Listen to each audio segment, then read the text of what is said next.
కేవలం ఒకే ఒక ఓటమి తెలంగాణ రాష్ట్రంలో ఎంతో బలంగా ఉన్న బీఆర్ఎస్ పార్టీని డీలా పడగొట్టింది. అసెంబ్లీ ఎన్నికలు ముగిసినా గాని ఆ పార్టీ ఆ ఓటమి నుండి బయటికి రాలేకపోతుంది. లోక్సభ ఎన్నికలు దగ్గర పడుతున్నా కానీ ఆ ఎన్నికలపై ఫోకస్ చేయలేకపోతుంది. ఆ ఒక్క ఓటమితోటే బీఆర్ఎస్ పార్టీ సగం ఖాళీ అయిపోయిందని చెప్పవచ్చు. 2014లో తెలంగాణ రాష్ట్రం ఏర్పాటైన తర్వాత మొదటిసారి అధికారంలోకి వచ్చిన బీఆర్ఎస్ పార్టీ మొన్న జరిగిన అసెంబ్లీ ఎన్నికల వరకు తిరుగులేని శక్తిగా తెలంగాణ రాష్ట్రాన్ని ఏలింది బీఆర్ఎస్ పార్టీ. కేవలం తెలంగాణ సెంటిమెంట్ అనే ఒకే ఒక పాయింట్ ని బలంగా పట్టుకొని తెలంగాణ ప్రజలకు దగ్గరై ఇన్నాళ్ళు తెలంగాణ రాష్ట్రంలో అధికారంలో ఉన్నది బీఆర్ఎస్ పార్టీ.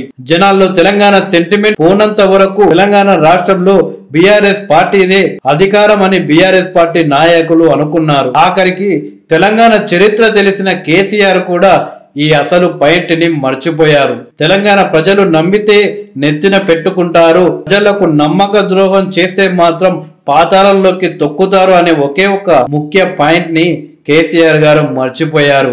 ఈ ఎన్నికల్లో కేసీఆర్ కి మరోసారి అది గుర్తుకు వచ్చింది. అయితే తెలంగాణలో ఎంతో బలంగా ఉన్న బీఆర్ఎస్ పార్టీ కేవలం ఒకే ఒక ఓటమితో ఇంతలా డీలా పడిపోతుంది అని ఎవరు ఊహించలేదు.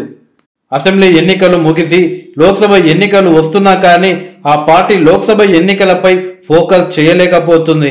ఇక బీఆర్ఎస్ పార్టీ కార్యకర్తలు ఇటు నాయకులు బీఆర్ఎస్ పార్టీ జెండా మోయడానికి కూడా సిద్ధంగా లేనట్లు తెలుస్తుంది. 10 సంవత్సరాలు అధికారంలో ఉన్నాం, ఇక ఈ 5 సంవత్సరాలు రెస్ట్ తీసుకుందాం అన్నట్లు ఆ పార్టీ నాయకులు కార్యకర్తలు వ్యవహరిస్తున్నారు. 2014లో అధికారం కోల్పోయిన కాంగ్రెస్ పార్టీ టీడీపీ 2018లో ఎలాగైనా అధికారంలోకి రావాలి అని 2 పార్టీలు బలంగా పోరాడాయి. అయితే 2014 నుండి 2018 ఎన్నికల మధ్య టీడీపీ పార్టీని తెలంగాణలో లేకుండా చేసింది బీఆర్ఎస్ పార్టీ. నాయకులంతా పార్టీ మారి బీఆర్ఎస్ పార్టీ కండువ కప్పుకున్నా కానీ ఆ పార్టీ కార్యకర్తలు మాత్రం బీఆర్ఎస్ ని ఓడగొట్టడమే లక్ష్యంగా 2018 ఎన్నికల వరకు పనిచేశారు. ఆ తర్వాత 2018 తర్వాత కాంగ్రెస్ పార్టీలో గెలిచిన ఎమ్మెల్యేలను బీఆర్ఎస్ పార్టీలో కలుపుకున్నా కానీ ఆ పార్టీ కార్యకర్తలు మాత్రం జెండా కిందికి దించలేదు. ముఖ్యంగా కాంగ్రెస్ పార్టీ తెలుగుదేశం పార్టీ కార్యకర్తలే బీఆర్ఎస్ పార్టీని ఓడగొట్టారని చెప్పవచ్చు.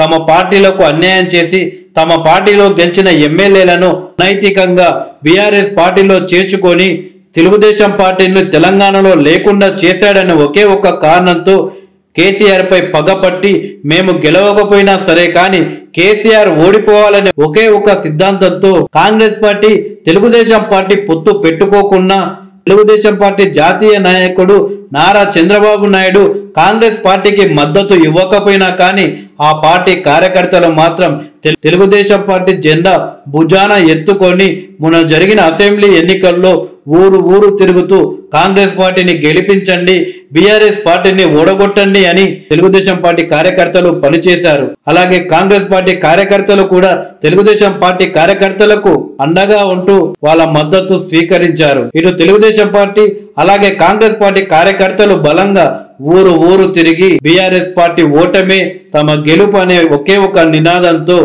ఈ ఎన్నికల్లో పనిచేసి బీఆర్ఎస్ పార్టీని ఓడగొట్టడం జరిగింది. ఇలా టీడీపీ పార్టీ కాంగ్రెస్ పార్టీ కార్యకర్తల పోరాటం కింద బీఆర్ఎస్ పార్టీ కార్యకర్తలు అంతలా పోరాటం చేయలేరని తెలుస్తుంది. ముఖ్యంగా బీఆర్ఎస్ పార్టీ కార్యకర్తల్లో మెజారిటీగా 10 సంవత్సరాలు తెలంగాణ రాష్ట్రాన్ని పరిపాలించిన కేసీఆర్ గారి కుటుంబమే లాభం పడ్డది గాని మేము ఏమాత్రం లాభపడలేదు అనే ఒక నిరాశ బీఆర్ఎస్ పార్టీ కార్యకర్తలో ఉన్నట్లు తెలుస్తుంది. ఇలా మొత్తానికి తెలుగుదేశం పార్టీ కాంగ్రెస్ పార్టీ కార్యకర్తల్లో ఉన్న క్లారిటీ కావచ్చు, లీడర్లలో ఉన్న కసి కావచ్చు బీఆర్ఎస్ పార్టీలో లేదు అని కేసీఆర్ కొంత బాధపడుతున్నట్లు తెలుస్తుంది.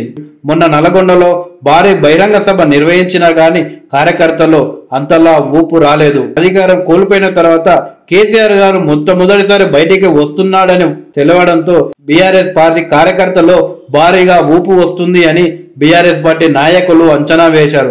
కానీ బీఆర్ఎస్ పార్టీలో ఎలాంటి ఊపు రాలేకపోవడం, అలాగే పూర్తి నిరాశగా ఉండడం, ఇలా ఇవన్నీ చూసి బీఆర్ఎస్ పార్టీ నాయకులు కంగు తిన్నారట.